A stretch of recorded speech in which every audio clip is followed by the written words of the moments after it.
स्वागत है आप सभी का जी न्यूज के खास कार्यक्रम चक्रव्यूह में महाराज में।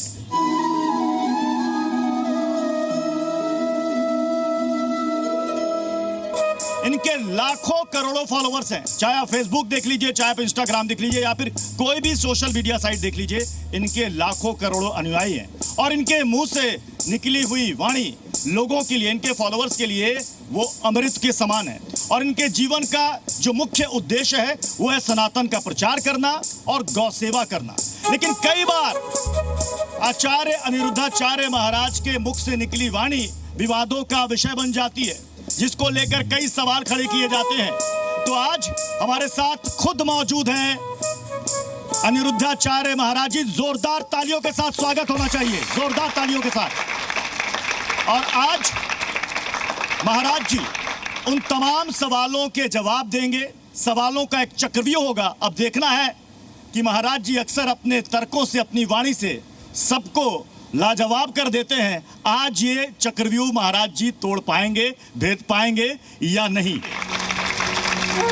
और हमारे साथ भजन मंडली भी है और तीन और खास मेहमान हैं। Doctor D K. त्यागी सर हैं, रेशनलिस्ट हैं, साइंटिस्ट हैं, तर्कशास्त्री हैं। सृजन पाल जी हैं, साइंटिस्ट हैं। शेष नारायण जी हैं जो कि ज्योतिषाचार्य और धर्माचार्य हैं। सबसे पहले महाराज जी का एक बयान जो काफी विवादों में रहा। पहला बयान उनका था कि क्रीम से नहीं, गाय के गोबर से सुंदरता बढ़ेगी। क्या वो बयान था? वो पहले सुनिए। शुद्ध देसी गाय के गोबर से यदि आप स्नान करते हैं, गोबर को शरीर में मलते हैं और मल मल के शरीर नहाते हैं, चेहरे पर भी यदि आप गोबर, शुद्ध देसी गाय का गोबर यदि उसको रगड़ते हैं चेहरे पर और उससे स्नान करते हैं, तो त्वचा संबंधी जितने रोग हैं वो समाप्त हो जाते हैं, शरीर में शाइनिंग आती है। गाय के गोबर, पहले लोग गाय के गोबर से, अब तुम दिन भर शैम्पू लगाती हो, दिन भर साबुन लगाते हो, इतना लगाने के बाद तुम कितनी फेयर एंड लवली लगाई, लेकिन हो जस की तस। महाराज जी, गाय के गोबर से सुंदरता बढ़ती है, चेहरा चमकता है, तो आपकी खूबसूरती और चेहरे की चमक का राज यही है क्या? सही कहा आपने। हम भारत के लोग हैं ना, और हमारे भारत में गाय को माता कहा जाता है। तो जिस देश में गाय को माता कहा जाता है, उस देश में माता का सम्मान कैसे होगा? हमारे यहाँ केमिकलों के बल पर ये भारत नहीं टिका। ये भारत का अस्तित्व है तो गाय के बल पर है। जब हमारे देश में भरपेट लोगों के पास खाने को अन्न नहीं हुआ करता था, तब गाय अपने दूध से, अपने मक्खन से, अपने दही से पूरे भारत का पेट भरती थी। आपको एक बात पता होगी, जब देश के प्रधानमंत्री पंडित श्री लाल बहादुर शास्त्री जी हुआ करते थे, उस समय भारत में अमेरिका से गेहूं मंगाया जाता था, कुछ मैंने ऐसा सुना है। तो उस समय हमारे भारत में भरपूर गेहूं नहीं था। मतलब पुराने, आज के 100 साल 50 साल पुराने लोगों से पूछो तो भरपेट खाने की व्यवस्था हमारे यहाँ नहीं थी, इतनी गरीबी थी। उस समय भी जहाँ खाने को पृथ्वी अन्न नहीं देती थी, उस जमाने में गाय ने हम सबको दूध, दही, घी पिला पिला के हम सबके प्राणों की रक्षा की है। जब भगवान श्री कृष्ण को उठाकर पूतना ले गई, तो मैया यशोदा ने, भागवत जी में लिखा है, मैया यशोदा ने कन्हैया की नजर गाय के पूंछ से उतारी और गौ माता के गोबर से और गौमूत्र से भगवान श्री कृष्ण का स्नान कराया। ये भागवत जी में लिखा है, मैया यशोदा ने। मैया यशोदा ने। ये आपने कहाँ से सुना कि गाय के गोबर लगाने से चेहरा खिल जाता? सुना नहीं, पढ़ा। अच्छा, पढ़ा है? पढ़ा भागवत जी में। जी। डी.के. त्यागी सर, आपने कभी सुना है कि गाय के गोबर मल लेने से, चेहरे पर लेप लगाने से सुंदरता बढ़ जाएगी? बोलिए सर। देखिए, ऐसा है कि जो गोबर है उसमें एक एंटीबायोटिक प्रॉपर्टी तो है, लेकिन जैसा कि अनित जी कह रहे हैं, शुद्ध देसी गाय, लेकिन आज की तारीख में हमारे पास शुद्ध देसी गाय का स्ट्रेन ही नहीं बचा है, सारी मिक्स वैरायटी है। और उसके गोबर से आप देखें, उसको आप नाक के पास नहीं ला सकते। दिल्ली में जितनी गाय घूमती हैं जी, क्योंकि वो ना तो उसको उस तरीके का भोजन मिलता है, कुछ भी गंद वो खाती है जी। उसके गोबर से अगर वो आपको रास्ते में कहीं पड़ा है, आप रुमाल रखकर गुजरते हैं, तो क्या उस गोबर से आप नहाना पसंद करेंगे? खासतौर पर लड़कियां और महिलाएं अपने चेहरे को लेकर बहुत ज्यादा केयर करती हैं। कभी लगाया चेहरे पर गोबर? नहीं है? नहीं। क्यों? महाराज जी तो कहते हैं गोबर लगाने सुंदरता बढ़ती है। स्मेल होती है और हाइजीन नहीं होता। नहीं, आपने लगाया? कभी नहीं, कभी नहीं। नहीं, अभी तक तो नहीं लगाया। अभी तक तो नहीं लगाया।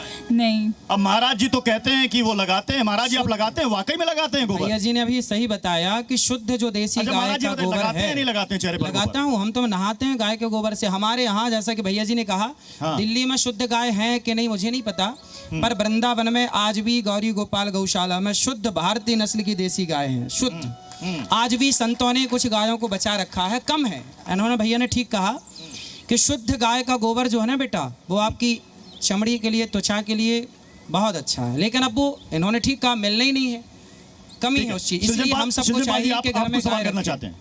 नहीं, मैं इसी में कुछ जोड़ना चाहता हूँ। हाँ, सही बात है जो त्यागी जी ने कहा, महाराज जी ने भी सही कहा कि शुद्ध गाय अगर है तो एंटी बैक्टीरियल प्रॉपर्टी है, लेकिन होता नहीं है, शुद्ध गाय तो मिलती नहीं है। तो अभी समस्या ये है कि गाय की जो गोबर होती है उसमें एक बैक्टीरिया होता है, वो होता है टिटनेस का बैक्टीरिया। तो अगर आपके चेहरे पे कुछ कटा है और आपके टिटनेस का बैक्टीरिया गोबर के जरिए अंदर चला गया तो ये जानलेवा भी सिद्ध हो सकता है। और ऐसे डॉक्यूमेंटेड केसेस हैं, मेडिकल जर्नल्स में ऐसे केसेस बहुत सारे हैं जहां पर गाय के गोबर चोट में लगने की वजह से टिटनेस का बैक्टीरिया अंदर चला गया। तो आप शुद्ध गाय कैसे ढूंढेंगे, वो तो महाराज जी बेहतर शुद्ध गाय बताएंगे। इसलिए हमारे पुराने बुजुर्गों ने घर में सबने गाय रख रखी थी, और जब घर में गाय थी तो गाय का संरक्षण, संवर्धन सब कुछ था। आज हम लोगों ने कुत्तों को रखना स्टार्ट कर दिया, गायों को गलियों में छोड़ दिया, तो आज गायों की दुर्गति है। अब आने वाले टाइम पे शुद्ध देशी गाय मिलना मुश्किल हो जाएगी। जैसा कि गुरुजी ने कहा कि भागवत गीता में लिखा है कि मैया यशोदा ने कृष्ण जी को नहलाया था, पर इससे यह तो सिद्ध नहीं होता ना कि उससे आपकी सुंदरता बढ़ती है, सौंदर्यता बढ़ती है। और रही बात गोबर लगाने की, तो माना उसमें जैसे सर भी बोल रहे हैं तो एंटीबैक्टीरियल प्रॉपर्टी हो सकती है, बट उससे एक हाइजीन भी होता है। आप कंफर्टेबल आप चेहरे पर लगाना या नहाना पसंद करेंगे? जी नहीं सर, बिल्कुल नहीं। पर्सनली मैं ये लगाना पसंद नहीं करूँगा हाइजीनिक रीजंस की वजह से। देखिए ये हमारा यूथ है जिनसे अभी आपने बात की। अब देखिए कितनी सारी क्रीम ये सारे लोग लगाते हैं और उनमें कितना केमिकल होता है, कितना डैमेज करता है आपकी चमड़ी, आपकी त्वचा को। लेकिन उस केमिकल पे आंख बंद करके भरोसा आपने कर लिया। लेकिन गाय के गोबर पे भरोसा करने के लिए आपके कितने सारे नखरे हैं। शुद्ध देसी गाय के गोबर की मैं बात कर रहा हूँ। आज के यूथ को समस्या क्या है, हमारे भारत के यूथों को ये बताया ही नहीं गया कि गाय के गोबर में शक्ति क्या है, पढ़ाया ही नहीं गया। गावो विश्वस्य मातरः, गाय को माता क्यों कहा जाता है? आप अपने पिता के पिता कभी मिलेंगे नहीं, चूंकि फिर भी दादा परदादा जो जीवित हों बूढ़े, उनसे पूछना कि भाई जब घर में खाने को नहीं था तब पहले के लोग ना एक एक गिलास घी पीते थे। आपने कभी सुना होगा पुराने बुजुर्गों की बातें। तो वो कैसे? क्योंकि भरपेट अनाज नहीं था, सिंचित जमीन नहीं थी, तब गाय ने हम सबको प्राण दान दिया, रक्षा की। और आज उस गाय के गोबर से हमें यदि दुर्गंध आ रही है तो ये अत्याचार हो उस गाय पर, जिस गाय ने आपातकाल में हम सभी भारतीयों के पूर्वजों की रक्षा की। आज उस गाय पे यदि संकट है तो हमें गाय के साथ खड़ा होना चाहिए, ऐसी मेरी भावना। ठीक है, चूंकि आपके जीवन का मकसद ही है सनातन का प्रचार करना और गौ सेवा करना। गाय के बारे में आप बहुत कुछ जानते हैं, जो जानकारी यहाँ पर दे रहे हो। अलग बात है कि आपकी राय से यूथ और तमाम लोग इत्तेफाक नहीं रखते, वो चेहरे पर गोबर नहीं लगाना चाहते। एक और बयान था महाराज जी का जिसमें वो ये कहते हैं कि गाय के गोबर से जो गेहूं निकलता है, यही बयान था ना शायद आपका, और उसको खाने से संतान की प्राप्ति होती है। क्या कहा था महाराज जी ने, पहले वो सुन लीजिए, उसके बाद महाराज जी से उस पर जवाब लेंगे। जिसको संतान नहीं होती वो गाय को गेहूं खवाए, और गेहूं जब उसके गोबर से वापस आए तो उसको धुल करके, उसे सुखा करके, उसको पीस करके उस आटे की रोटी बनाकर भगवान को भोग लगाकर वो रोटी खाने से संतान प्राप्ति होती है।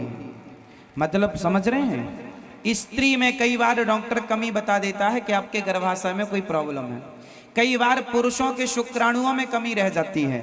कई बार डॉक्टर क्या बताते हैं, या तो बच्चे पैदा करने में या तो स्त्री में कोई कमी रह जाए 1%, या पुरुष में कमी रह जाए 1%, शुक्राणु में कमी रह जाए या स्त्री के गर्भाशय में कोई प्रॉब्लम हो, तो जो गाय के गोबर के द्वारा गेहूं खवाने के बाद जो गोबर से वो गेहूं निकला, सुखा कर जो आटा बनाकर जो रोटी खाएंगे, उस रोटी में वो ताकत आ जाती है जो आपके शुक्राणुओं की भरपाई कर देता है, गर्भाशय को डैमेज है तो ठीक कर देता है। मतलब गाय आपके गर्भ की रक्षा करती है।